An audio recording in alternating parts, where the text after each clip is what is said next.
Something strange happened the moment those court documents were unsealed. It wasn't just that Blake Lively's name was everywhere. It wasn't even that Taylor Swift's texts were suddenly part of the public record. It was the tone. Because the messages didn't read like panic. They didn't read like fear, they read like confidence. And that changed everything. When people first heard that hundreds of exhibits had been unsealed in the It Ends With Us lawsuit, most expected heavy redactions and legal filler. Instead, what came out felt raw, direct, personal, and in some cases, shockingly casual for something now sitting inside a federal case. Taylor Swift is mentioned, Ryan Reynolds is mentioned, and Blake Lively is very clearly not operating alone behind the scenes.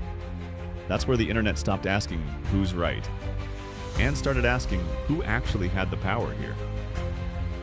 Because buried inside these filings are private text messages that show how decisions were discussed, how influence was framed, and how certain people were spoken about when no one thought the public would ever see it.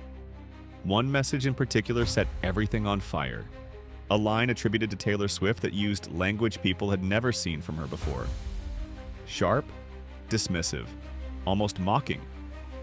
It didn't sound like someone being dragged into a mess. It sounded like someone who knew exactly what was coming. And once that perception took hold, every other message started getting reread through a different lens. Suddenly, this wasn't just about alleged issues on set. It was about strategy, about leverage, about who walks into a room with allies powerful enough to tilt the outcome without saying a word. There's a reason the dragons comparison stood out so much. When Blake compared her inner circle to mythical protectors, people laughed at first, but then they paused. Because in Hollywood, dragons are real. They're just called reputations, friendships, and influence. And when someone walks into a creative dispute with that kind of backing, it doesn't feel like a disagreement anymore, like it feels like pressure. That's what made the flip-flop energy in the text so unsettling.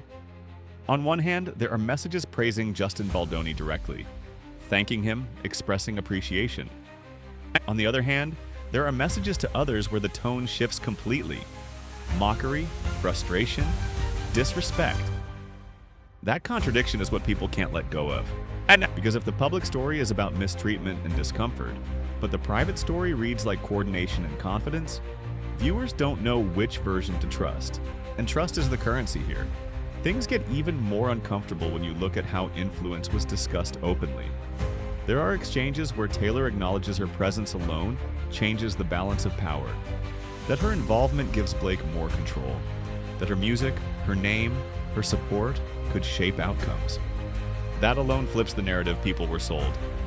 Taylor later suggested she felt ambushed, that she walked into something unknowingly. But the messages suggest preparation, awareness, and follow-through. Not confusion, not hesitation.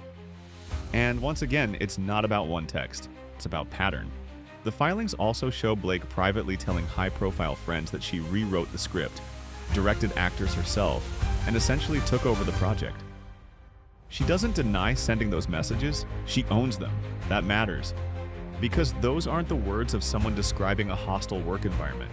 They're the words of someone describing control. That's why so many people now see this less as a victim story and more as a power struggle that spiraled out of control.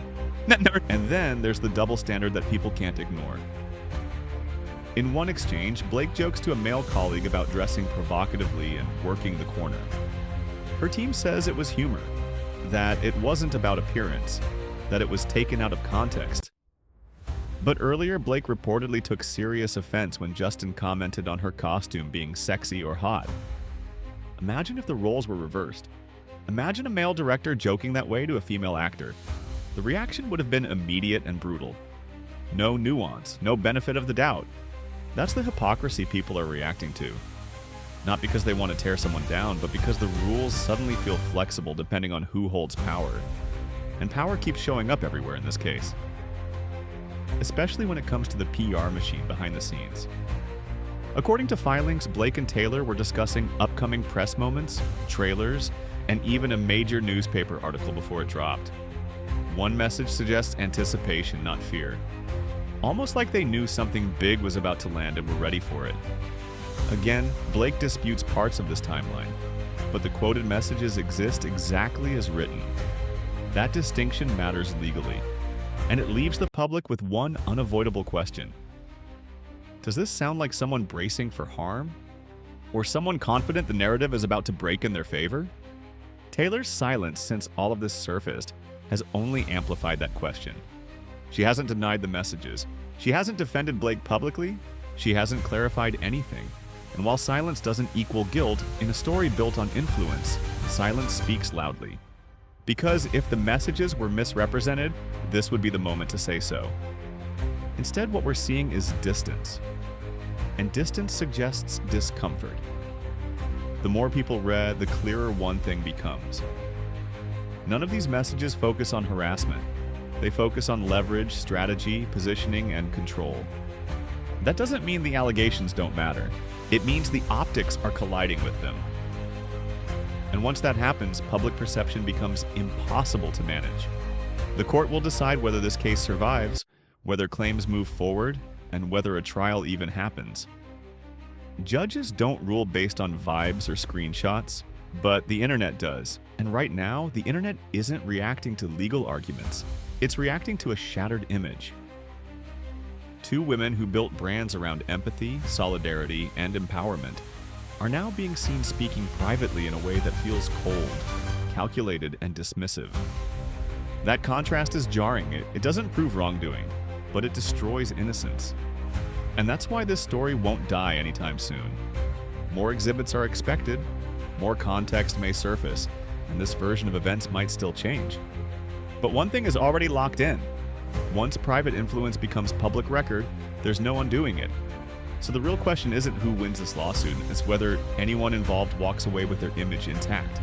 Because when power stops being whispered and starts being documented, people see it for what it is.